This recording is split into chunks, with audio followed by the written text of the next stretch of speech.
Olha aí, você que tá no canal oficial do Morning Show, pode se inscrever por aqui, ó. Esse é o caminho. Assim você recebe todas as notícias a toda hora, também pelo YouTube do Morning Show. Vai lá, ó. Pegador, cara é pegador. Na mídia todo mundo vê. Aliás, não é só ele, tem uns 3, 4. Lembrei do Hugh Grant, né? Ele é um Brasil. Pessoas, mas nós temos aqui, nós temos... no Brasil, um herói.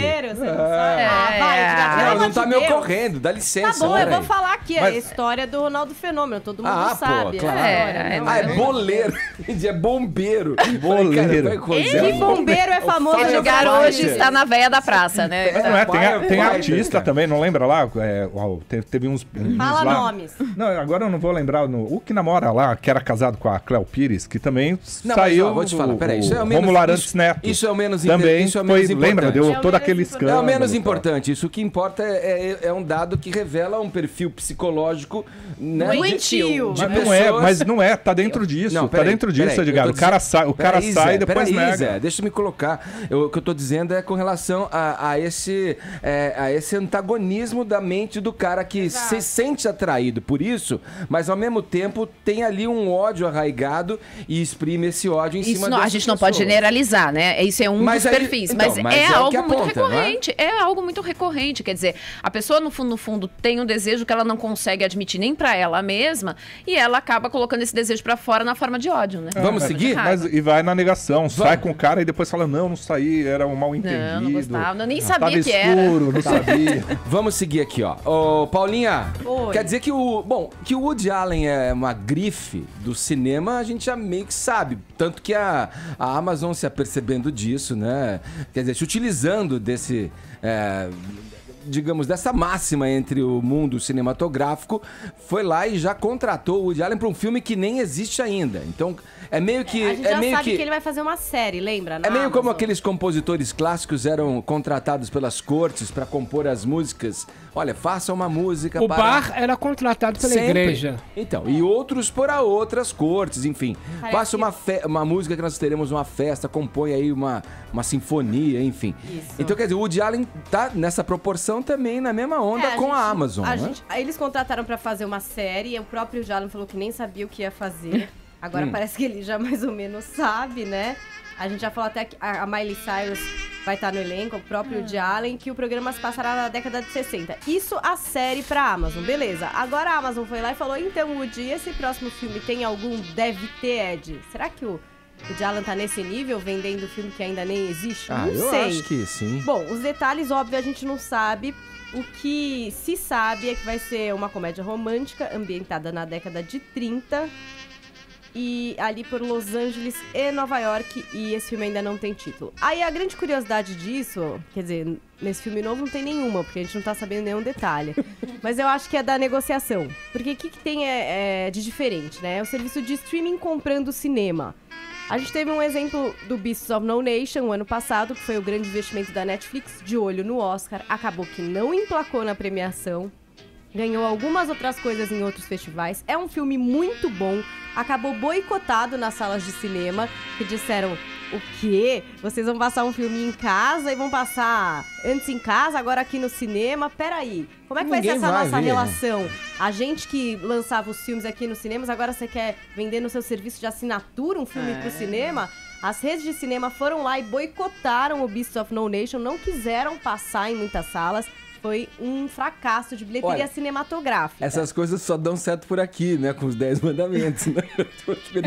É aquela frase... Passa na TV, compila e bota no cinema e vende, compra ingresso. Aí a gente teve um outro movimento esse ano. Em Sundance teve um filme que foi o maior sucesso de Sundance, The Birth of a Nation. A Netflix foi lá e falou, pago 20 milhões pelo filme pra distribuir. E o cara pensou e falou, sabe... Não, eu vou aceitar um pouco menos, mas vou com a Fox, que distribuiu outros filmes desse mesmo tipo e que conseguiu levar pro Oscar e tudo mais. Então, assim, será que o streaming vai ter essa capacidade de botar um grande filme e deixar ele com chance pra prêmio e pra expor todo o diretor? Ou ele só vai fazer todo mundo ver? Isso basta? Que tem boicote aí, né, gente? O Julian Assange, que tá preso do Wikileaks, ele falou uma frase seminal numa entrevista a um jornalista argentino ano passado. Ele falou, o futuro da mídia é a mídia de nichos, né? Então hoje, é aquela grande frase do Rosenthal, a mídia de massas virou massas de mídia. Você tem mídias não tão grandes produzindo grandes coisas. Então, o conhecimento está sendo pulverizado e isso vai aumentar a demanda por coisas boas, não feitas por grandes corporações. O Assange sempre falou isso, sabe? Nova mídia, mídia de nichos. Isso é muito importante. Olha aí, aqui enquanto isso, falamos de Woody Allen, ouvimos a trilha de Midnight in Paris. Cara, chato. Chato nada. Você odeia o Esse filme é demais, hein? Adorei esse filme. Bom, Zé Armando, fala. Me dê imagens, Zé Armando. Você tá falando de Datena? Datena tá insatisfeito, ele tá triste, o Datena. Coitado. E você sabe que já perceberam isso? Já quê? perceberam isso? Por que ele tá insatisfeito? Porque a Band não pensa duas vezes na hora de cortar o Brasil Urgente para colocar Liga dos Campeões, para colocar tudo que é evento no período da tarde.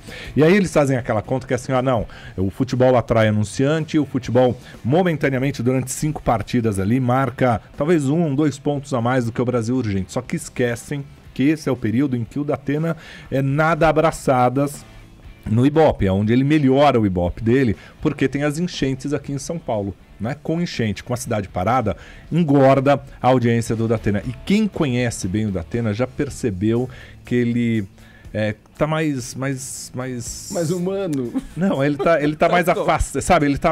Na redação ele tá mais isolado, ele tá mais capisbaixo, tá insatisfeito com isso. Dizem por aí que essa insatisfação já chegou lá no SBT, que alguns diretores já se aproximaram do Datena, porque também é desejo do SBT ter uma atração forte no final da tarde para potencializar a noite. Eles sabem que o Datena seria bom para isso. O que você está querendo dizer? Que eles estão assediando o Datena para levar... O que eu estou dizendo é o seguinte... levar o Datena para o SBT. O que eu estou dizendo é o seguinte, a insatisfação do Datena com a Band, com essa situação da Band, abre porta, janela e muito mais pro assédio dos concorrentes. Você acha que Rede TV e SBT, Rede TV e SBT, ele faria a diferença. Ele já fez um erro uma vez. Eu não sei se ele iria lá fazer a mesma coisa no SBT? Iria. Ele quer, faz muito tempo que ele... Lembra quando teve o negócio do talk show? O Datena não larga o jornalismo. Mas lembra que tinha a ideia, antes do Danilo entrar na Band, ele tinha a possibilidade dele fazer um talk show? Então, mas antes ele fez um game. O Datena, eu acho que ele tá cansado desse tipo de formato. O Datena, se você der, o Datena é que nem criança acho que ele não aguenta mais esse Datena formato. É que nem criança quando precisa estudar. A criança não aguenta mais estudar, aí você dá um brinquedo pra ela durante 2 horas e faz ela estudar a semana inteira. Então, diz que o Ibope dele sobe tanto com chuva, né, alangamento, que ele vai distribuir Balsa Família. Pode ser, olha, faz um sucesso. Mas você sabe que lá naquelas bandas, assim, caiu garoa no Morumbi, é notícia, né? É notícia, mas sobe a audiência. E aí, o que ele fala é assim, mas justamente nessa época eles cortam, reduzem, e aí não tem como fazer a média. E o Marcelo Rezende... parte do público dele migra pro Marcelo Rezende, que engorda a audiência. Agora, só uma dúvida, Zé. Engorda ele mesmo também, né? O cara tá uma rolha de poço, Desculpa, se eu não compreendi, mas eu fico com um pouquinho de dúvida. Você falou que a Band não hesita em cortar o Brasil Urgente para colocar futebol, liga e blá. Por outro lado, você já falou também aqui várias vezes o quanto o futebol já tirou audiência na Rede Globo, já caiu patrocinadores. Não tô entendendo, dá ou não dá audiência, dá ou não dá patrocinador na verdade, futebol? Pra Band, até dá, sobe 1, 2 pontos a mais e entra o dinheiro. Zé, uma pergunta pra você. Né? Você não acha ridículo? Você liga em 3 canais... Então os 3 com o mesmo helicóptero sobre o mesmo incêndio e tá escrito exclusivo. Isso é maravilhoso. A banalidade é ridículo. A banalidade do exclusivo hoje em dia isso se estende pra transmissão de futebol também. Que é a mesma transmissão. Você vai na Bandeirantes, que deveria ter uma opção ao jogo que tá passando na Globo, não. Passa o mesmo jogo. Mas sabe por quê? Quem manda nisso é a Globo. Aí a Globo fala assim, a Globo não tem, ela não pode ficar sozinha, porque senão vão acusar de monopólio e tal, e aí tem briga. Então o que ela faz? Eu repasso os direitos para mais alguém. Só que ela repassa os direitos e fala assim, Edgar, você só pode transmitir o meu jogo. E no dia que eu não for transmitir, você também não tem direito de transmitir. Ponto final. Monopólio do mesmo jeito. Ô, Tonioli, vamos falar dessa história aí do jornalista que ele se despediu do jornal. Ele foi demitido da Folha, né? Então rolou um processo nessa história. Eu não vou citar nomes, né? Mas vamos citar o Milagre Sem o Santo. O cara fazia a necrologia da Folha e falaram pra ele que ele ia ser demitido naquele dia. O que ele fez? Ele fez uma espécie de acróstico. A sessão obituário. Sabe? Ele pegou ali o obituário da pessoa, não vamos citar nomes, E a cada letra de cada parágrafo, se você lesse, dava chupa Folha. E eu lembro que eu recebi no dia isso. Os amigos da Folha já me mandaram. O jornal pediu desculpas para a família da pianista morta, sobre o qual foi feita a necrologia. E a Folha de São Paulo entrou com uma ação contra esse redator, pedindo 40 mil reais, porque ele colocou em xeque a própria Folha.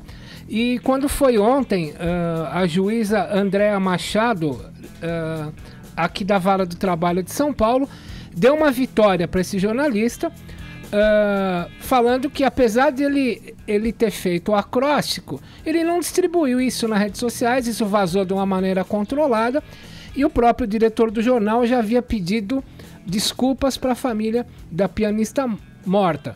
Agora, deve ter dado um trabalho poético você fazer um texto ali das suas 35, 40 linhas, e se você ler as primeiras letras de cada texto, um texto bem escrito, fluido, eufônico, mas a cada letra do começo você lê um chupa-folha. E o texto é bom. Ou seja, se você disser isso no seu serviço, você não será mais, então, não sofrerá consequências, pelo menos lá. Ele não teve que pagar 40 mil reais para a Folha, a Folha teve que arcar com 800 reais de custas judiciais pelo chupa-folha. Agora, muito jornalista deveria aprender a escrever ali com ele. O texto é bom, pô. Vamos aproveitar essa história aí, então, e passar pro nosso Viber, Paulinha. O que você acha, hein? Por favor. 56009 pra você interagir com a gente. E aí, qual seria a sua vingança criativa? Você vai ser mandado embora? Esse é o melhor dos planos que tem pra você na empresa. E aí, o que você momento vai fazer? De crise, muitas demissões, você consegue fazer alguma coisa desse tipo? Seja criativo. Se bem que esse cara foi bem criativo, hein? Ele foi. Muito.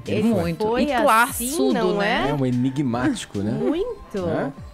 Vamos ver se o pessoal consegue planos mirabolantes para dar aquele tapa de luva de pelica em quem vai dizer para você, assim como Roberto Justus. Vamos você está demitido. Vamos abrir pro pessoal do Twitter também hoje, tá? Mais um kit.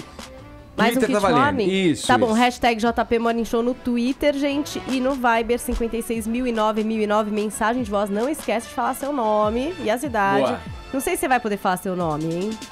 Não, eles vão dizer o nome do chefe, gente. Pode dizer o seu nome do chefe. Não vai se comprometer, pelo amor de Deus. Cuidado com as ações aí, então. Lembrem do que a Marilis... Lembra da Marilis, quando ela falou aqui, que a vida é curta demais pra você ter chefes medíocres. Então, de repente, é o momento. Você quer ir colocar pra fora, vai lá. Milagre não conta o santo. Presta atenção também. É uma brincadeira só, tá? 56009 1009. É brincadeira que a gente fala a verdade. Agora 10h20, horário de Brasília. Vamos a Londres agora com o nosso correspondente Ulisses Neto. Ulisses, quer dizer que até o Papa Francisco está flexibilizando aí com o uso do preservativo por conta dessa onda do Zika vírus? Bom dia. Bom dia, Edgar. Bom dia para todo mundo que acompanha o Morning Show. Olha, se tinha um voo que eu queria estar ontem, era esse voo do México até Roma. O retorno do Papa Francisco, lá da visita que ele fez ao México, porque o que teve de polêmica na entrevista dele não é brincadeira, né? A que a gente vai destacar primeiro é essa em relação ao Zika vírus, o Papa conversando com os jornalistas, como é de costume, né? Durante esses voos, o Papa concedeu uma entrevista coletiva e aí nessa entrevista ele falou para os jornalistas que, no entendimento dele, é possível permitir que as mulheres usem métodos contraceptivos, né? Que são condenados pela igreja, como, por exemplo, a camisinha, por causa do Zika vírus, para evitar a contaminação com o Zika vírus, porque há essa relação, né, também uma indicação de que o vírus pode ser transmitido por relações sexuais, e também para que as mulheres não fiquem grávidas em regiões que são muito afetadas, como, por exemplo, o Nordeste do Brasil.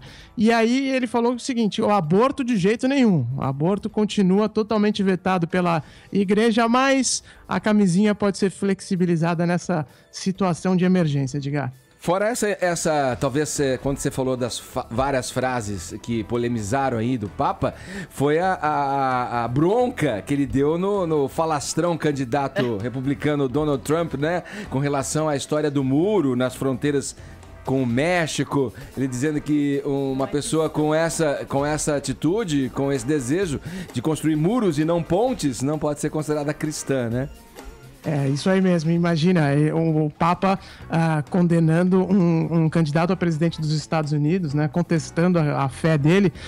E o pior de tudo é que o Donald Trump ele foi pra briga, né? Imagina você responder ao Papa, que ele queria, né? Na verdade. Puxando a orelha do Papa e você depois retrucar o Papa. Foi isso que o Donald Trump fez lá nos Estados Unidos, né? Ainda falou que era um absurdo o Papa questionar a fé dele, que isso não era aceitável e que se houvesse um ataque do ISIS, do Estado Islâmico lá no Vaticano, o Papa ia dar graças a Deus se o Donald Trump fosse o presidente dos Estados Unidos. Então, bate-boca papal é impressionante, que o Donald Trump adora, né? E os eleitores dele mais ainda. Legal, Ulisses, obrigado pelas suas informações. Já tá em clima de final de semana aí?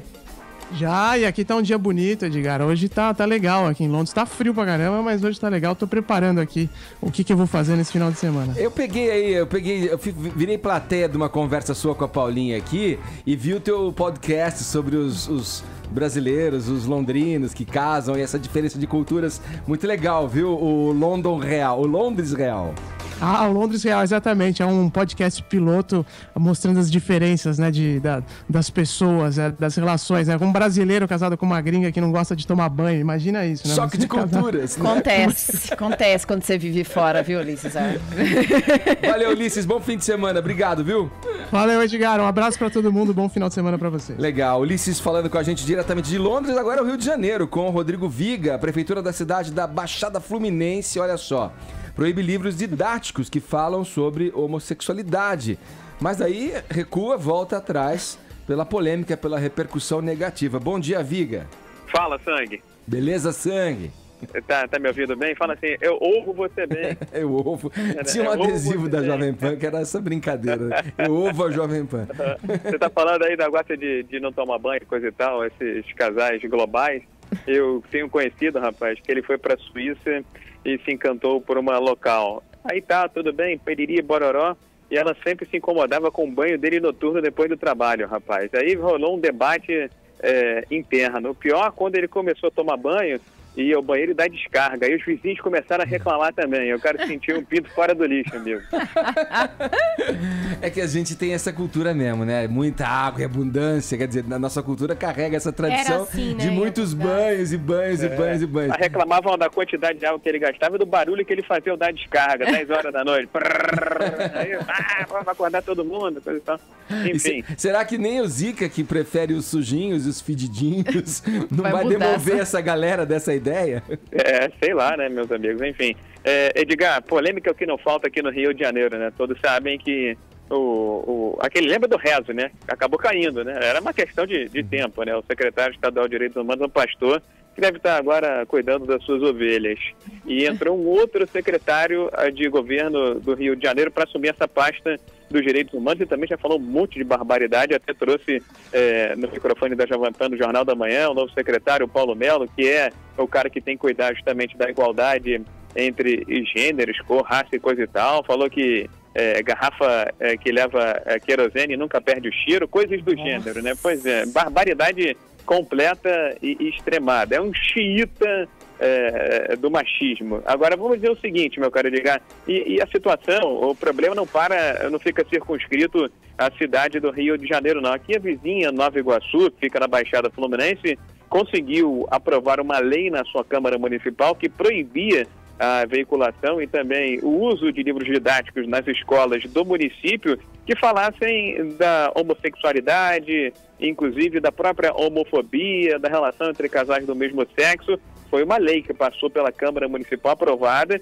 e inclusive foi divulgada no Diário Oficial da União. Aí começou a gritaria. Os grupos anti-homofobia começaram a se manifestar e ainda aconteceu justamente no ensejo desse secretário estadual de Direitos Humanos e agora a lei está sendo revogada pelo bom senso, né, pela boa graça de Deus, porque não ter livro didático falando de uma realidade é tapar o sol com a peneira, ser cego no mundo em que está todo mundo com os olhos ligados no mundo inteiro, Edgar. E alimentar o tabu, né? Proibir a discussão, a reflexão sobre esse tema e tal, e que pra gente evolua, né? E sabe qual foi a argumentação, Edgar? Porque as escolas do município de Nova Iguaçu, elas têm aula, têm classe, são voltadas até para crianças de 12 anos. E os vereadores diziam que crianças de 12 anos não mereciam ainda saber a esta idade sobre sexualidade e sexualismo. Sim. Como se a internet não tivesse aí e o mundo não tivesse aí para mostrar a verdade, Edgar. Obrigado, Rodrigo Viga. Bom final de semana para você, meu camarada. Valeu, bom. Come o ovo aí. Um abraço. Agora 10h31, horário de Brasília. Vem ela, ó, sempre com aquela dica pra deixar a gente, ó, com água na boca, querendo parar tudo e viajar. Não, e com as ofertas maravilhosas. Olha essa de hoje, é de passagem e de volta, São Paulo, Buenos Aires. Buenos Aires. É a passagem ida e volta, mais 4 noites de hospedagem a partir de R$ 950. Ou 6 vezes de R$ 158. É isso mesmo, viagem para Buenos Aires a partir de 6 vezes de R$ 158. É só na togotravel.com.br. Você também pode ligar 0 prestadora 11 31240210. Tchau, gente. Volto daqui a 4 dias, tá bom? Olha aqui, não esquece, você pode interagir com a gente. 56009 é o nosso Viber, né? A gente trouxe a notícia aí do Tonholi, que falou do funcionário da Folha, que colocou lá como é que é? Chama chupa-folha. Não, mas acróstico. Um acróstico. Exato, que ele colocou chupa-folha no obituário ali e venceu, enfim, uma batalha na justiça, a gente motivado por isso. Perguntou para você, querido ouvinte. Qual seria, querido, a sua vingança maravilhosa, criativa, se você fosse demitido? Qual seria? Conta pra gente. 56009, estamos aguardando a tua participação.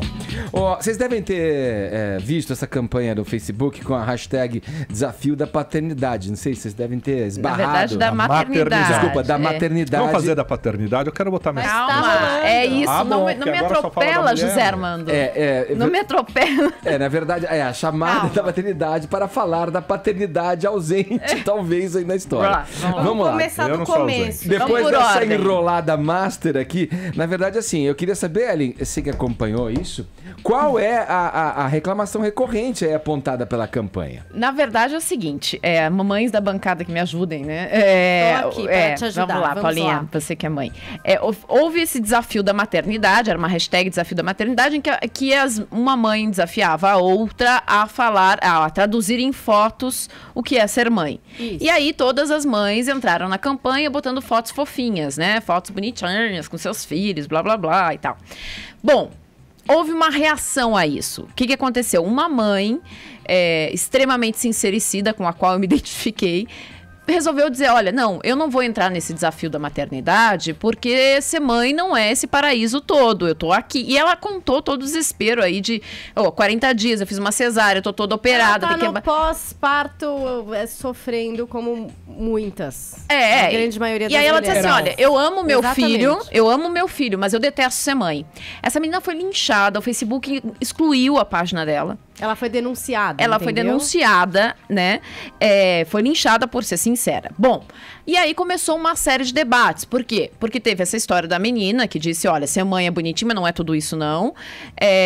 Teve outro grupo de pessoas que disseram, poxa, vocês não se ligaram? Uma campanha dizendo o quanto é maravilhoso ser mãe, justamente no momento em que há um grupo de pessoas se organizando para ir ao STF, pedir mais uma flexibilização em relação ao aborto, né? E aí muita gente dizendo, bom, quem sabe por trás dessa campanha o aborto. Não tá aí tentar incutir na sociedade que o aborto é uma coisa muito horrível, porque ser mãe é tão lindo e tal. Então, surgiram vários pontos. E agora, uma ONG, um coletivo aí feminista, para a Beatriz, o nome. Está todo mundo na defensiva também, né? Ninguém pode mais ser eu vou falar, genuíno no seu pensamento. Eu participei do desafio da patrulha, patrulha, meu. Desculpa te interromper, Ellen, mas eu acho que... isso agora de uma forma tão forte que assim, não dá pra ser puro e honesto em alguma vez. Sempre tem que ter alguma coisa. Não, e tem uma outra pegadinha, sempre tem uma pegadinha. E tem uma outra coisa também, Edgar, que é assim, só a mulher tem o desafio da maternidade, o pai é um crápula, o homem não liga.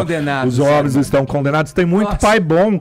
Caceta, tem isso. Eu sou um pai presente. Me sinto ofendido cada vez que ele faz essa.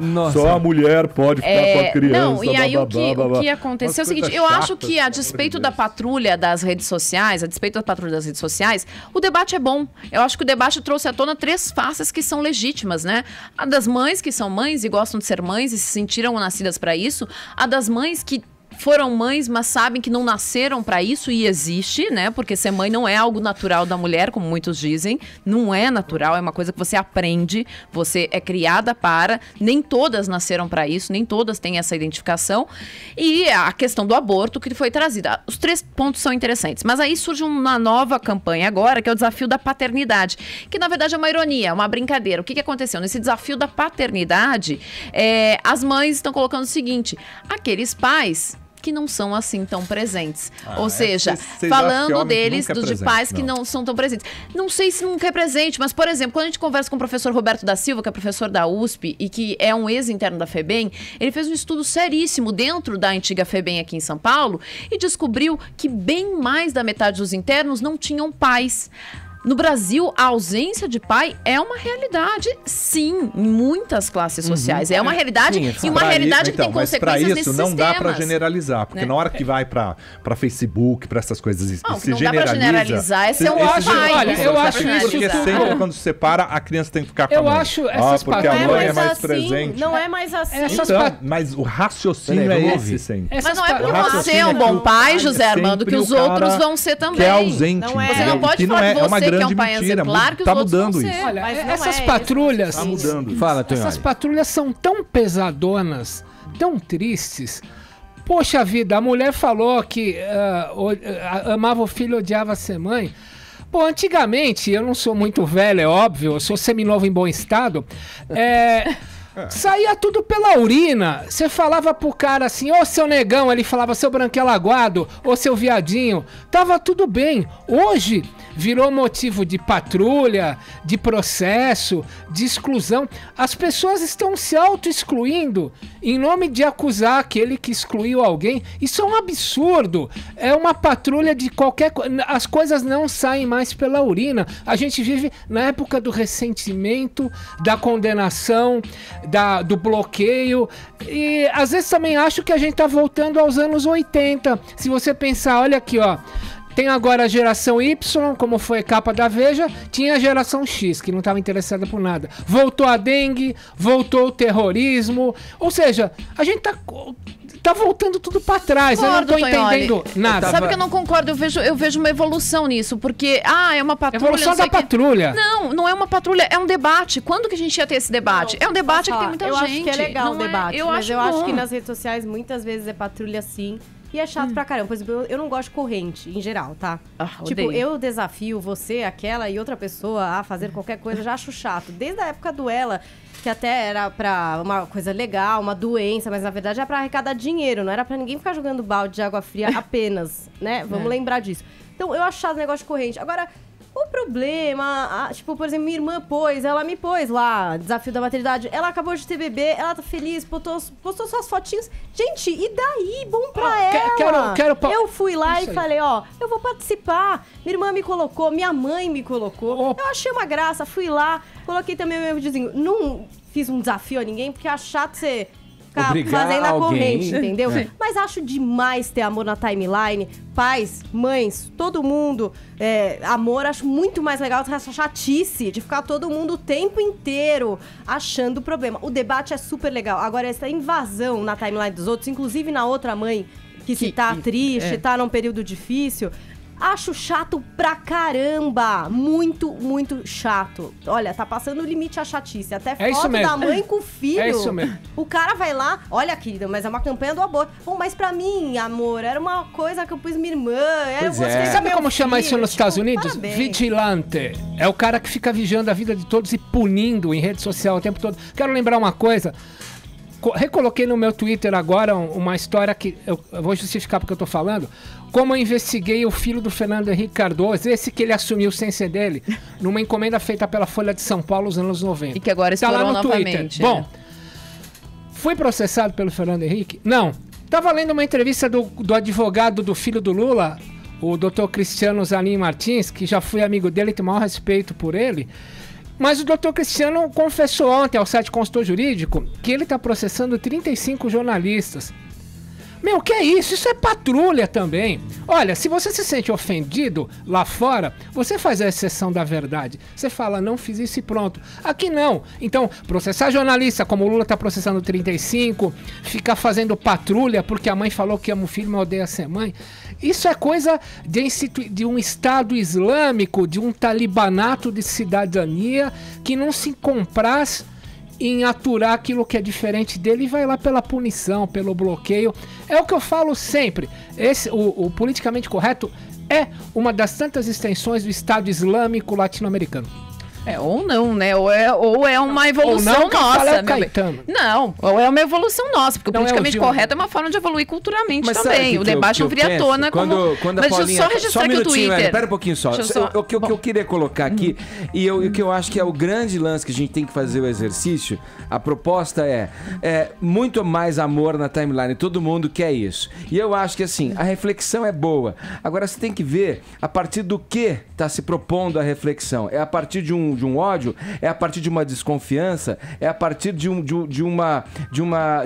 desejo que o outro seja igual a você, quando o outro é diferente, tem todo o direito de ser diferente. É isso que incomoda, que eu acho que está no discurso da Paula, e é o que o Zé coloca também quando se sente ofendido por ser um cara que procura ser correto, procura ser honesto, procura exercer bem a condição dele, não só a profissional, mas de pai, e que vê ali classificado dentro de uma prateleira que vem a partir muitas vezes de uma campanha que desconfia e alimenta e fomenta uma campanha de conspiração atrás, porque vê coisas que o olho dela quer ver através da maldade que essa pessoa que está vendo tem, se vê julgado por uma coisa que ele está, tô tentando dar o meu melhor. E aí vem essas campanhas com isso. Eu me sinto assim também, muitas vezes. Eu acho que essa discussão, essa reflexão é muito boa sempre. Só que o que fomenta, o que propõe a discussão, geralmente é um ódio, é um desequilíbrio de pensamento. Isso que eu me incomodo, sabe, nas mídias sociais. Eu acho só o seguinte, eu quero registrar aqui a mãe do Ranieri Costa, que pra mim foi maravilhosa nessa campanha. Ele tá colocando no Twitter o seguinte: chapei com esse desafio da maternidade. A minha mãe pôs foto da minha irmã, das minhas 2 irmãs, da minha sobrinha e nenhuma minha. Não curti não esse negócio.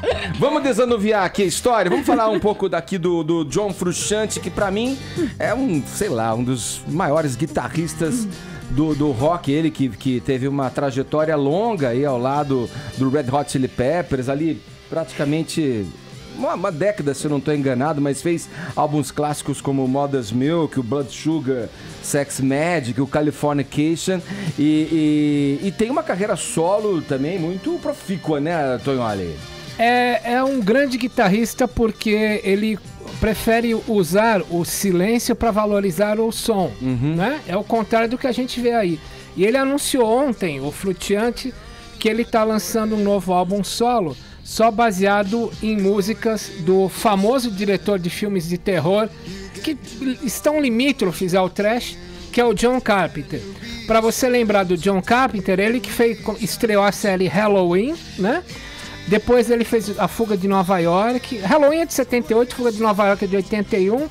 O famoso filme baseado no Stephen King, O Carro Assassino Christine, que é de 1983. Então o Frusciante está de volta à cena, fazendo um disco inspirado nas trilhas de horror dos filmes do John Carpenter. O cara é um guitarrista de primeira e vem coisa boa por aí. Parece que é uma coisa meio dance, né? Que ele usa um sintetizador da década de 80, né? Pelo que eu li, é meio nessa onda que vem o som dele, né? Tudo no modelo GarageBand. Hoje dá pra você fazer... A gente não vai enumerar aqui, mas dá pra você... Tem vários artistas que fazer compõem um bom trabalho. Boa parte dos seus discos com o aplicativo GarageBand do iPhone. Aliás, esse riff que você tá ouvindo aí nessa música de Água por 10 Dias, que o Ed tá tocando, foi copiado de Message in a Bottle do The Police, como você pode ver. Pra mim, esse to Record Only Water for 10 Days, pra mim é o favorito na trajetória solo. Acho que é do começo dos 2000, 2001. Muito boa. Esse aqui. John Frusciante, então, aí na nossa informação. Agora, 10h48, horário de Brasília. Weber tá aí pra você interagir com a gente. Paulinha, qual foi a pergunta que você fez? A pergunta foi a seguinte. Se você soubesse que você seria mandado embora, e aí, querido, qual seria a sua vingança? Você se vingaria? faria alguma brincadeirinha especial? Vamos ouvir. Bom dia, Morning Show. Meu nome é Regis, eu falo de Jacareí. Bom, se eu fosse mandar embora de uma empresa, eu encomendaria umas 30 pizzas e mandaria pela empresa no horário de trabalho. E falaria que era por conta da empresa. Eu vou falar aqui. Essa aí seria a minha vingancinha básica para a empresa. Valeu. Vai capar em pizza? Eu gostei, eu lembrei só de uma coisa real que aconteceu com uma amiga minha, mas não era pro chefe, foi pro ex-namorado. Ela mandou uma coroa de flores pro serviço dele. Nossa. Eles terminaram o namoro e ela mandou uma coroa. Gostei, dá pra aplicar pro chefe também. Essa falecido, assim. Emblemático, foi bom. Bom dia, Morning Show. Michel Almeida de Salvador, sempre acompanhando vocês pelo aplicativo e dessa vez em casa, assistindo pelo vídeo ao vivo. Legal. Bom, eu acho que cada caso é um caso de demissão. Há 6 anos passados, mais ou menos 2010, eu trabalhava numa empresa de turismo como estagiário, e uma forma também para me vingar, entre aspas, foi falar dos maus feitos da empresa para o grupo de e-mail, que eu acabei sendo excluído antes de eu poder ter meu direito de defesa. Um abraço. Oi, galera do Morning Show, aqui é a Renata de Minas Gerais. Olha, minha maior vingança foi que meu chefe foi dar uma palestra e eu troquei o pendrive dele. Ele ficou muito desesperado, assim, nada contra, não sou vingativa. Nós mulheres, nós não somos isso. A gente não faz essas coisas. Mas nesse caso eu fiz, ele ficou muito desesperado, ficou quase descabelando. Só depois de muito tempo que eu vi ele sofrer, que eu entreguei o pendrive pra ele. Falei que achei, tá? Um beijo pra vocês. Olá, muito bom dia, meus amigos aí da Morning Show. E a minha vingança seria beijinho no ombro para o patrão. Então é isso aí, é o Marcelo de Tóquio. E grande abraço pra você, Edgar, sou seu fã desde a MTV. Valeu! Oi, Marcelo! Olha aí, pessoal em Tóquio ouvindo o Morning Show. Valeu, um abraço pra todos os... Como é que é? Os decassegues, né? Será que é um decassegue? É o quê? Os brasileiros que vão pra lá. Olha, um amigo meu trabalhava que nem um louco. Ele trabalhava acho que 18 horas por dia. Sistema bem pesado, mas voltou com uma bufunfa.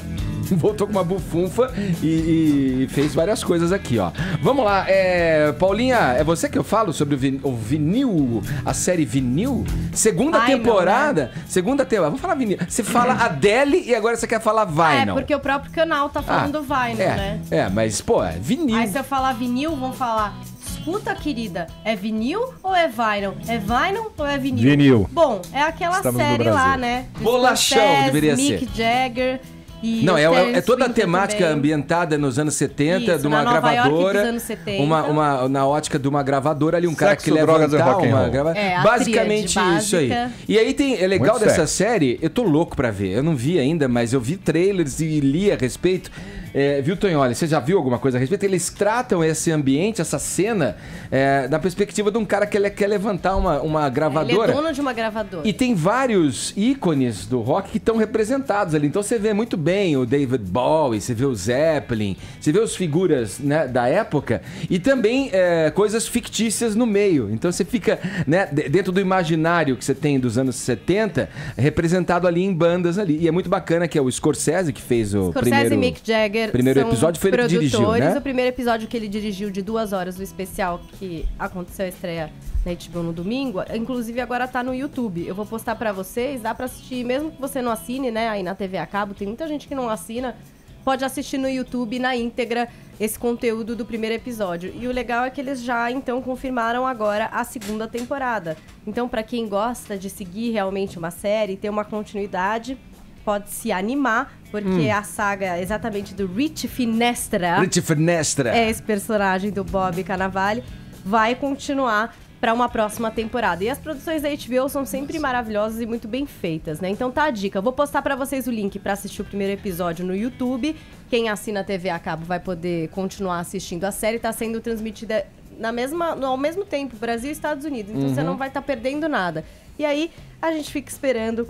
a próxima temporada, então, já confirmada de vinil, vinyl, whatever aí. Essa vale série lembrar que quando os Beatles começaram a gravar em Abbey Road, os estúdios eram iguais a hospitais. Os técnicos de gravação, eles usavam os jalecos brancos, etc. Foi depois do Record Plant em Nova York que o estúdio virou basicamente um spa para você se divertir. E o que tem legal dessa série vinil, ou vinyl, é que os músicos iam de estúdio em estúdio, cada estúdio eles pegavam um som. Por exemplo, vamos falar que os Rolling Stones estão aqui agora.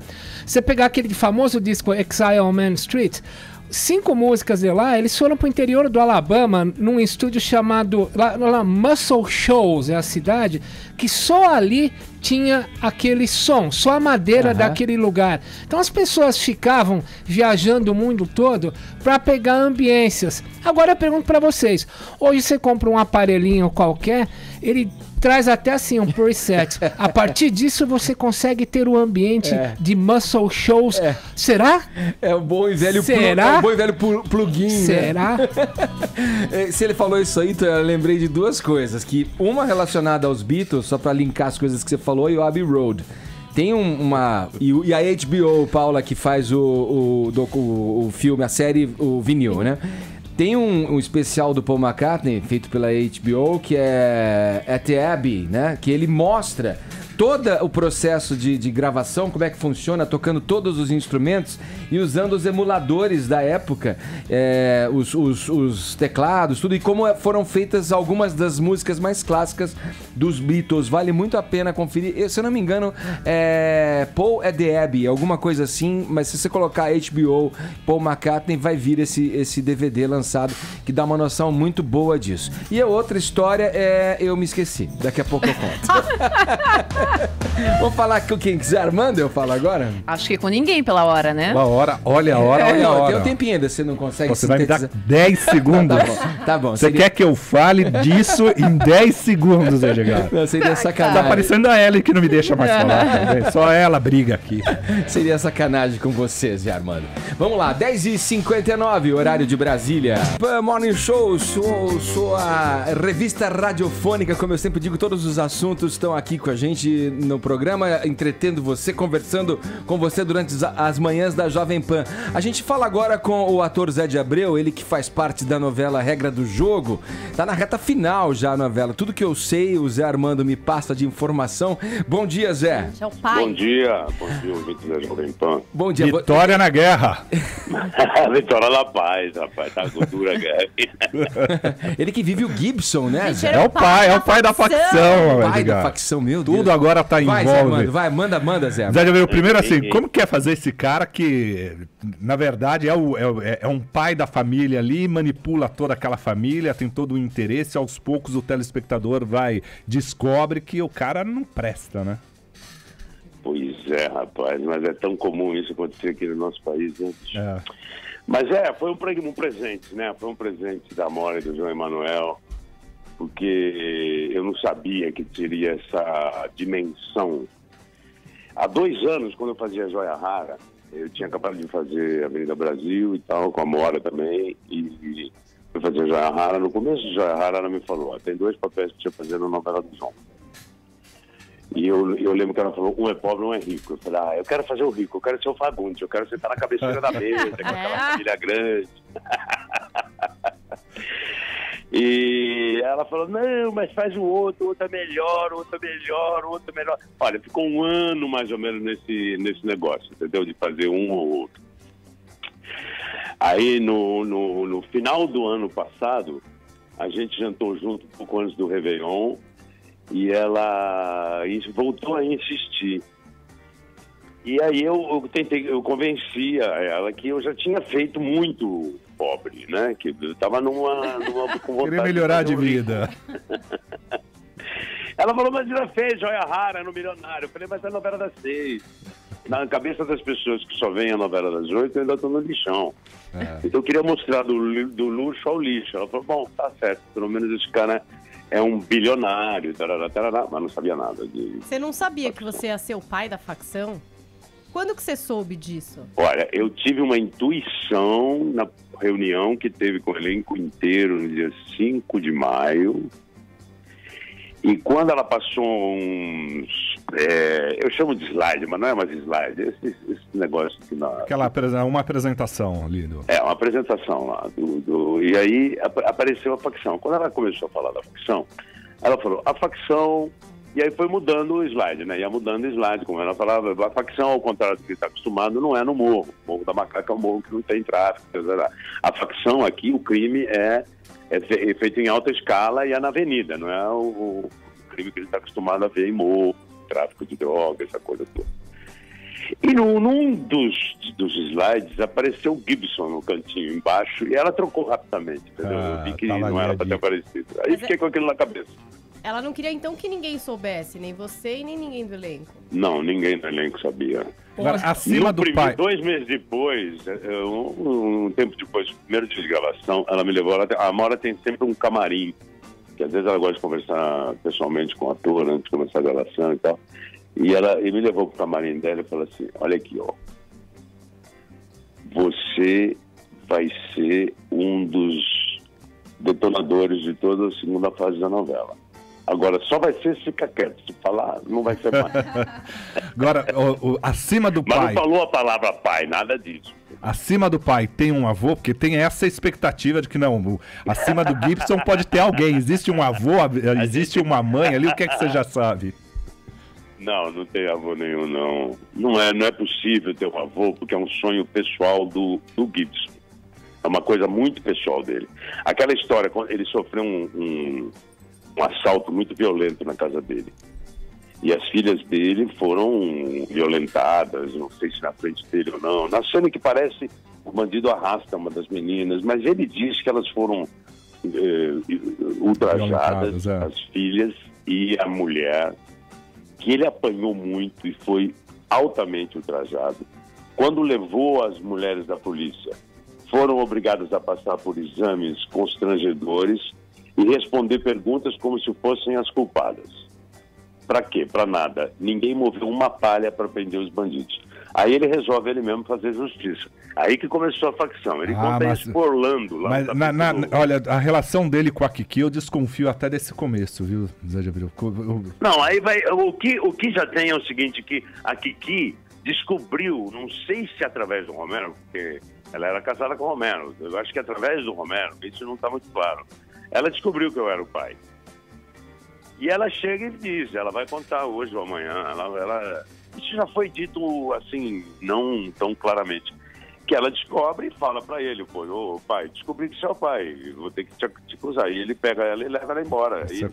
Ô Zé, uma perguntinha, você faz personagens que são muito diferentes entre eles, né? Por exemplo, Caminho das Índias, você fez o Pandit, que era o carecão conselheiro espiritual. Depois você fez o cara do lixão. Hoje você faz o bilionário Gibson. O que em você, na tua característica de ator, atrai que você vá com tanta resiliência de um extremo para o outro, com personagens que nada tem a ver e são muito diferentes, né? Eu não sei, tem 2 escolas assim, de interpretação, não digamos escola, mas jeito de ator. Um ator que sempre tem mais ou menos a mesma cara e traz o personagem para ele. E tem outro tipo de ator que vai atrás do personagem, inclusive mudando de cara. Eu sou muito... Eu nasci em 46, eu sou muito dos anos dos atores de Hollywood do começo, dos anos 50, 60... E eles sempre mudaram muito de cara. Tem aquela coisa de engordar, lembra? Do outro emagrece, o outro deixa fazer isso, o outro espera o filme para a baba crescer, ou 2 anos para terminar o naufrágio. Esse tipo de coisa é da minha geração, entendeu? E não tem diferença.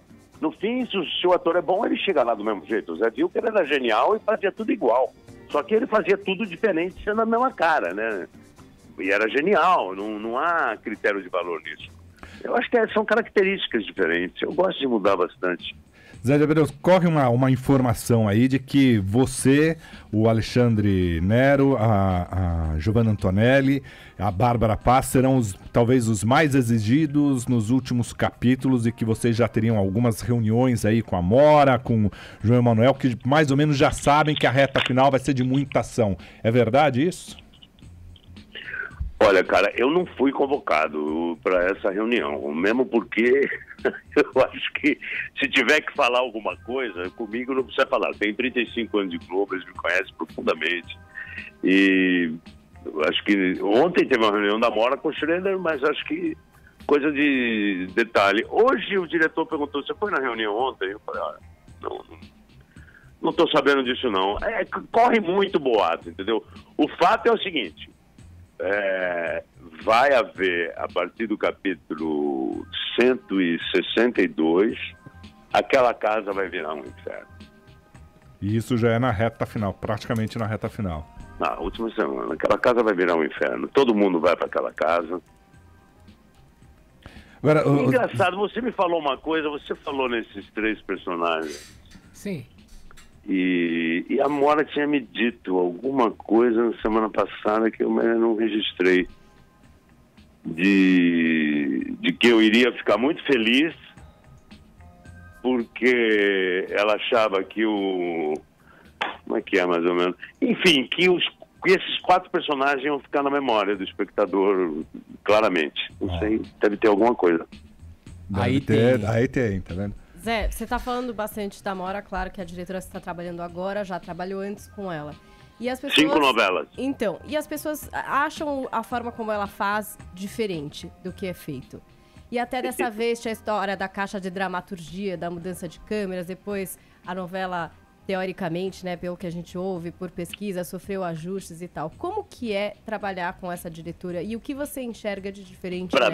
Pra mim, foi uma coisa muito louca, porque com 30 anos de Globo, você acaba criando vícios de interpretação, que podem ser bons, atalhos. A gente chama de gaveta. Abre a gaveta 32 e já sabe como fazer aquele padre bonzinho e tal. Abre a gaveta 64, sai lá o Gibson. Abre a 112, sai lá o Ernest House. Uma coisa que você tem muita experiência, botou a roupa, deu uma olhada no texto e vamos embora. A Mora me tirou completamente dessa base de segurança. Eu me senti fazendo teatro universitário nos anos 60, teatro experimental. Porque ela não chega com a ideia pré-determinada, entendeu? A gente faz junto. E eu adoro isso. E no começo, as primeiras novelas que a gente fez, a gente brigava como gato e cachorro. Depois a gente descobriu que a gente nasceu no mesmo dia. A gente é muito parecido. A gente nasceu no dia 24 de maio. Ela nasceu, claro que 30 e tantos anos depois de mim. E o pai dela, eu sempre fui um grande admirador do pai dela, produzi um show dele no Rio Grande do Sul, acho o Jorge Malta um gênio da raça, e a Mora, claro que a Mora herdou uns cliques de loucuras geniais do pai, da mãe e tal, enfim. Eu gosto muito de trabalhar com ela, porque eu chego lá inseguro, e a insegurança é uma arma excelente para o ator. Sem dúvida, nos últimos 3 papéis que eu fiz, eu acho que foi um crescimento na minha carreira, né? O Nilo, o Ernest Hauser, que a Globo me indicou pro Emmy, e agora esse. Acho que há uma diferença, para mim, muito clara. Eu acho que o público também percebe. Ô Zé, eu queria aproveitar a tua participação aqui no programa. A gente estava discutindo aqui no Morning Show a respeito da questão da intolerância, dessas polarizações que tem nas mídias sociais. Você é um cara muito atuante aí. Eu sei que você não quer falar de política e tal, mas eu queria abordar pela ótica do comportamento humano. Você já saiu de mídias sociais, já brigou publicamente em mídias sociais. Como é que você vê essa questão das radicalizações dentro desse ódio tão propagado frente a essa ferramenta onde as pessoas podem se esconder atrás dali, manter uma identidade oculta e dizer absurdos aí? Bom, primeiro eu acho que o ignorante perdeu o medo de expor a sua própria ignorância. Isso tem um lado bom e um lado ruim. A direita sempre teve vergonha de ser de direita. Hoje a direita não tem mais vergonha de ser de direita. Isso é bom. Se você pegar o Humberto Eco, que disse que a internet deu voz aos imbecis, tem um lado bom, porque você sabe quem é um imbecil. Antigamente ele não falava, você não sabia. O Humberto Eco explicou o seguinte, que antigamente você ia num boteco tomar cerveja, um imbecil falava um absurdo, você falava, ô imbecil, cala a boca, porra, toma aí tua cerveja e fala de futebol. Você não entende nada de aborto ou de sei lá o quê. E o cara ficava quieto. Agora não, agora ele se tranca no quarto dele, não tem ninguém para mandar ele calar a boca e tomar cerveja. Então ele escreve uns absurdos. Agora, o que me assusta mais Claro que o ódio e o conteúdo me assusta, mas a forma me assusta mais. As pessoas não sabem conjugar o verbo haver, que é o verbo, porra, é duro. Há 30 anos escreve a. A não é verbo nenhum, a não é nada. Há 30 anos não há nada, não há 30 anos.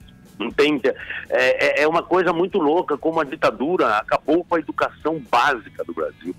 É uma coisa muito maluca, isso nós vamos levar anos o brasileiro voltar a aprender a escrever português, porque é muito duro. Você vê, outro dia tem uma bio de um cara que me atacou ontem, me chamou de ladrão, safado, e que eu me inspirei no Lula. Não, gente, eu me inspirei no Fernando Henrique, é óbvio. O Lula é pobre, é de esquerda. Como é que eu ia me inspirar no Lula para fazer um cara de extrema-direita?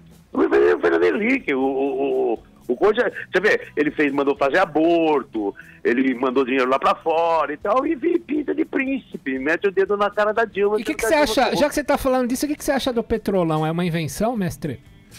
Não, o Petrolão foi fundado no governo Fernando Henrique. O meu colega jornalista da Globo infartou quando começou a denunciar. E eles processaram esqueci o nome dele, aquele que falava em Nova York. O Paulo Francis foi processado pelo Joel Renault em $1 milhão, uma corte de Nova York, e morreu por causa disso há 19 anos, né? Então, já existia o Petrolão naquele tempo. Quer dizer, tudo bem, o PT continuou, deve ter continuado, estão lá na cadeia, vai pra cadeia mesmo. Agora, o problema é que o Moro só enxerga os crimes do PT, os que vêm antes não vêm ao caso. Mas tudo bem, vamos voltar a falar da novela que é um... Ô Zé, mas você sabe que eu fico magoado. Tá boa. Olha, Zé, você me bloqueou no Twitter, me desbloqueia, vai. Mas é porque a Jovem Pan tá pegando muito pesado. Mas você... Foi muito bom quando eu fui aí no Pânico. Lembram disso? Lembro. Sim. Pô, foi muito legal, bicho, porque no fim a gente estava todo mundo amigo, todo mundo numa boa, vamos desradicaliza. Eu finjo muito no Twitter. Ô Zé, deixa eu te fazer uma pergunta. A Globo, você talvez seja o cara mais militante do PT dentro da classe teatral.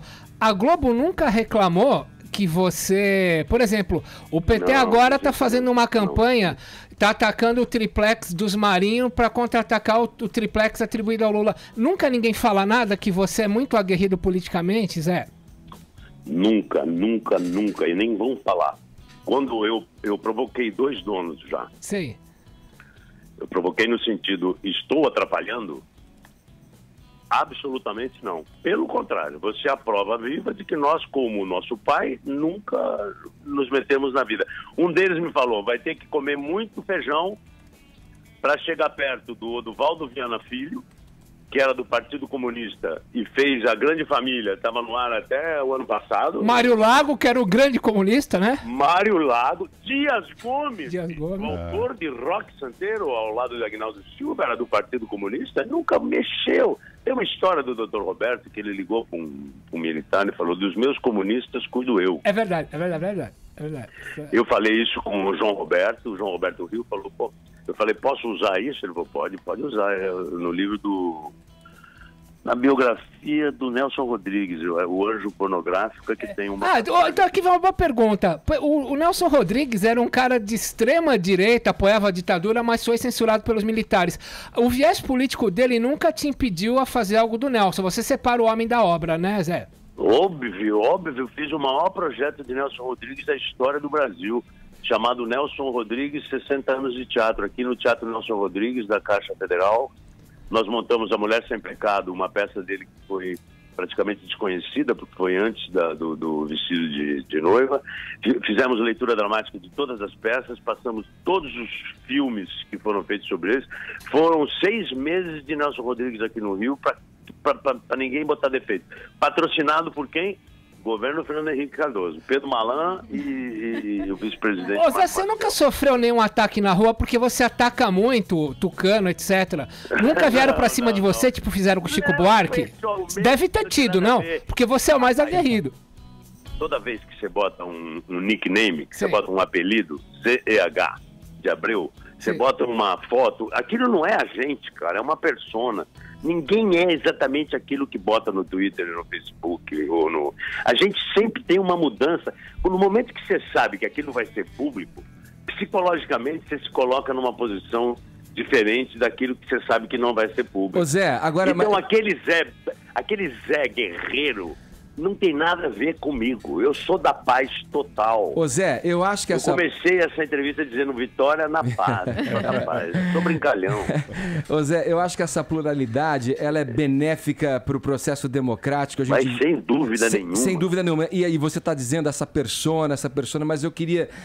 A gente está falando com o Zé de Abreu agora. A gente está no ar, ao vivo, para o mundo inteiro que nos acompanha. Ninguém nunca me atacou, não. Agora, eu queria te fazer uma pergunta. Que tipo de autocrítica você poderia colocar para a gente agora, frente a todo esse processo que a gente está vivendo? A gente vê grandes figuras, inclusive fundadores do partido. Autocrítica como eu, pessoa física? Você, Zé de Abreu, a autocrítica que você faz a esse sistema de coisas que a gente vive nesses últimos 13 anos de governo do PT. Não, minha autocrítica é não ter insistido pelas reformas básicas, reforma política, reforma tributária, reforma administrativa, reforma judiciária, e tudo isso o PT deixou de fazer. Outra coisa, não entrar de cabeça, talvez porque o Lula, a prioridade do Lula era acabar com a fome e aumentar o número de escolas técnicas e o número de universidades. Ele tinha umas coisas bem claras na cabeça. Outras coisas se deixou de fazer. O Lula não é um comunista revolucionário, gente. O Lula é um homem do povo brasileiro. O Lula é um político, ele joga, ele sabe fazer aquele jogo de cintura. Tem o uísque depois do expediente. Ele não fez uma mudança radical. O que aconteceu? Por não ter feito uma mudança radical, usou o sistema que está aí disponível, desde sempre. E isso foi um erro. Esse foi um puta erro. Esse foi um erro. Um baita erro. Outro erro que eu acho foi abandonar a ideia dos intelectuais. Não fez um jornal nacional, impresso ou não, entendeu? Hoje nós não temos a voz da esquerda, nós não temos a voz da esquerda. A direita tem centenas de vozes. Isso não é bom, nem para a direita, entendeu? Porque não tem a discussão só é feita na internet, né? Ô Zé, a gente até brincou... Não tem uma rádio Jovem Pan de esquerda.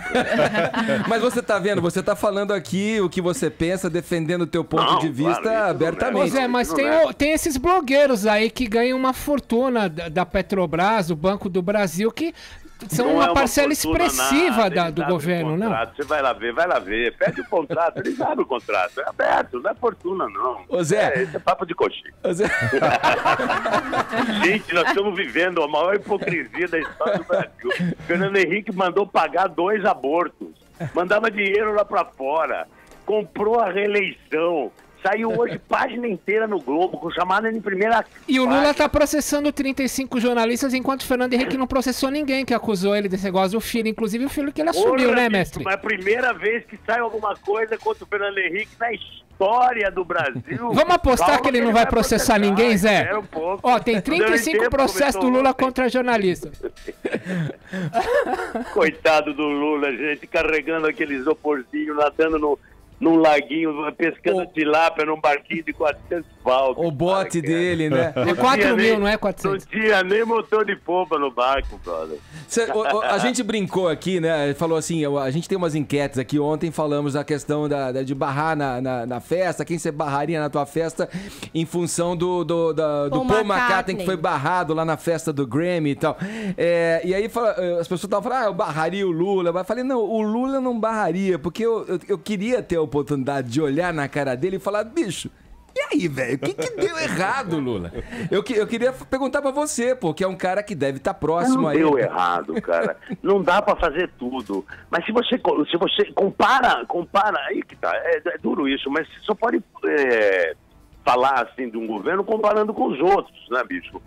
Se você comparar os dois governos Lula com todos os outros governos, não tem comparação, entendeu? Essa coisa da erradicação da fome, isso a FAO fala, a ONU fala, não dá para negar. O número de escolas técnicas que se fez, o número de universidades, quer dizer, tem coisas que o Brasil não dá para dizer que não avançou.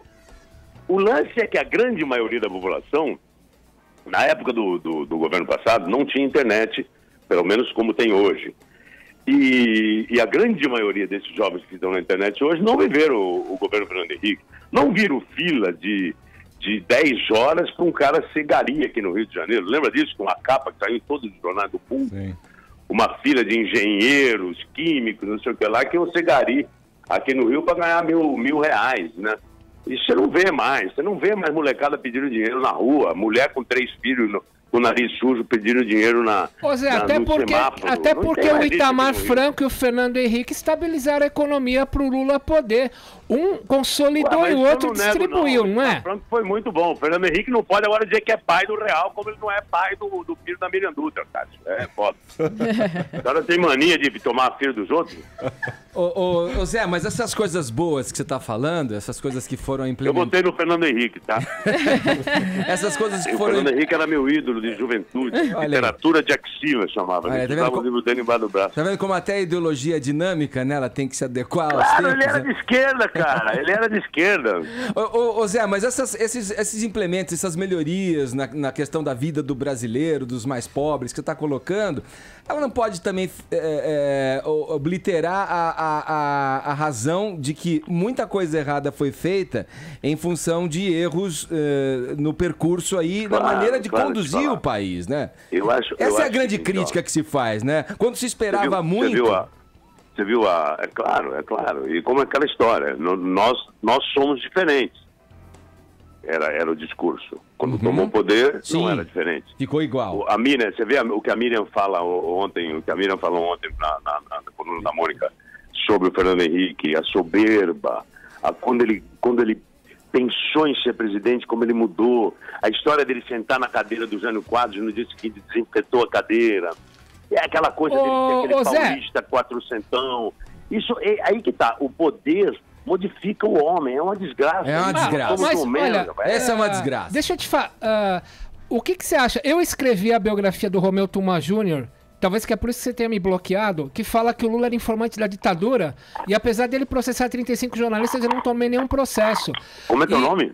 Assassinato de Reputações, a biografia do Romeu Tuma Jr. Como é teu nome? Cláudio Tognoli. Você era roqueiro? Isso. Ah, você é um dos roqueiros que era de esquerda, se fracassou na esquerda e foi pra direita. Não, nunca fui de esquerda. Por isso que eu te bloqueei. Então, aí eu quero te perguntar o seguinte.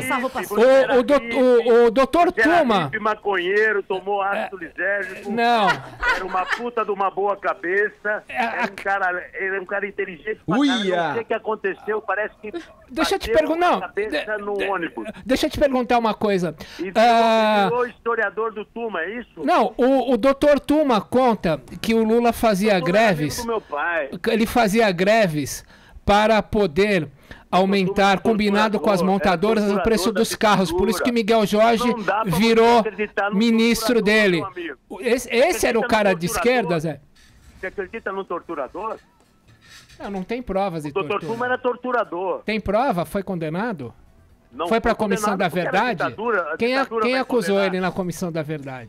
A ditadura ia condenar torturador? Não, mas tem acusações da Comissão da Verdade? Eu acho que não tem. Você sabia que o Tuma foi investigador de polícia? Claro que sim. Foi ele que dava pro Lula um sofá vermelho, pro Lula, em vez de ficar preso, ficar no sofá vermelho no DOPS. Ele foi do departamento de assalto da delegacia de roubo do DEI? Foi ele que soltou o Lula pra poder, escondido da ditadura, visitar a mãe no velório. Você sabe que lá eles inventaram uma tortura chamada morsa? Você sabe o que é morsa? Bom, você sabe que ele soltou o Lula à noite para o Lula, por isso que o filho dele virou secretário nacional de justiça do Lula? Eles botavam a cabeça das pessoas numa morsa.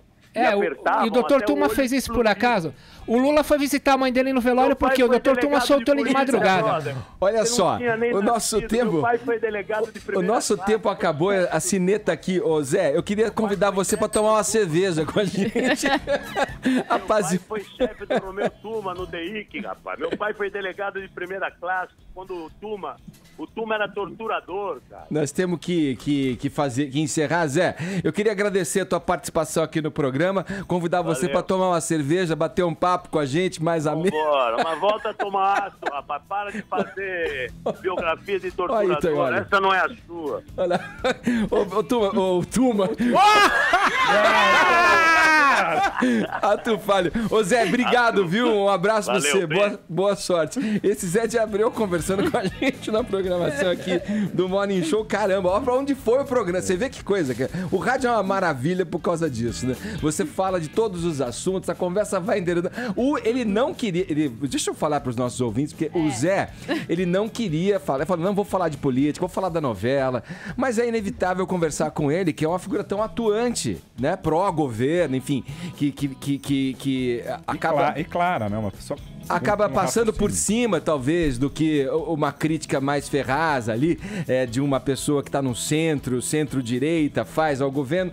Mas ele teve a oportunidade de falar aqui e falou. E fez a autocrítica e disse o que ele pensa que o governo que está aí já há 13 anos no poder deveria ter feito e que não fez. Essa é a beleza. Aliás, mais do que isso, só para registrar, tem ouvintes aqui no Twitter dizendo como vocês dão espaço para isso. Acho que o ouvinte tem que entender que o objetivo do jornalismo é ser plural, claro, né? Então todo mundo tem espaço, não é uma... Ele fez uma brincadeira, inclusive, falando aqui da Jovem Pan, né? Não existe uma Jovem Pan de esquerda, criticou a própria casa, mas falou. Ele falou e tem espaço. Exatamente. A ideia é essa, abrir o microfone... Dá espaço para todo mundo, para todas as tendências ideológicas. Acho que é a beleza e a riqueza da democracia. Foi ótimo. Adorei. E você precisa voltar a tomar ácido... E o Toioli continua bloqueado. Ponto. Aqui é cacete democrático, porrada pra todo lado. Vai ser maravilhoso. Vamos lá, ó, deixa eu passar aqui o nome do ganhador. Vamos, Paulinha, separa um do Twitter aí. Aliás, o Regis de Jacareí, ele mandou 30 pizzas, né, pro antigo emprego dele, pra empresa onde ele trabalhava, enfim. Ele mandaria, ele ainda não foi mandado embora. Manda pra gente que a gente gosta. Hoje é sexta, dia de pizza, gente. Mas tem que chegar quentinho, hein, Regis? Vou ver lá, hein. Quem aí, Paulinha? Tô tentando ver, porque simplesmente essa briga do Tognoli... Não, tem uma que falou que contaria pra mulher do chefe no Twitter, Paulinha, procura aí. Nossa. Ela contaria pra mulher do chefe todas as puladas de cerca dele. Olha, essa é boa. Essa é boa, hein? Eu vou encontrar. Essa é vingativa, gente. Como sempre, o nosso Twitter também pegou fogo. As torcidas se dividiram, entendeu, Tognoli? Muita gente falando pro Zé te desbloquear, muita gente querendo ser bloqueada por ele também. Então, vamos ver o que vai acontecer. A gente vai procurar o nome. Isso que é o bacana, meu. Tudo se fala. O bacana é ser um programa plural. Eu acho que isso é o mais bacana do Morning Show. Eu gosto dessa resposta. Não acabou, Giane. A gente não vai terminar. A Giane quer que a gente termine o programa. Aqui, ela é ditadora, nós não vamos terminar. Cara, que ele tem um ditado muito bom, acho que vale pra vida. Quem? Vai lá. A vingança nunca é plena. Mata a alma e a envenena. É o Ricardo Cobra Leoa no Twitter. Legal. É um ditado de Chaves, né? Eu acredito. Chaves. Do SBT. Acabou, chega! Segunda-feira tem mais, olha. Tamo aqui, hein? Vem calmo, hein, galera? Vem calmo. Tô calmo, pô. Paulinha, beijo. Falou, Zé. Valeu. Tchau, Ellen. Beijo. Tchau. Falou, Tognoli. Um dia triplex pro Zé de Abreu. É isso aí. Segunda a gente tá de volta. Tchau, gente. Olha aí, você que tá no canal oficial do Morning Show, pode se inscrever por aqui, ó. Esse é o caminho. Assim você recebe todas as notícias a toda hora, também pelo YouTube do Morning Show. Vai lá, ó.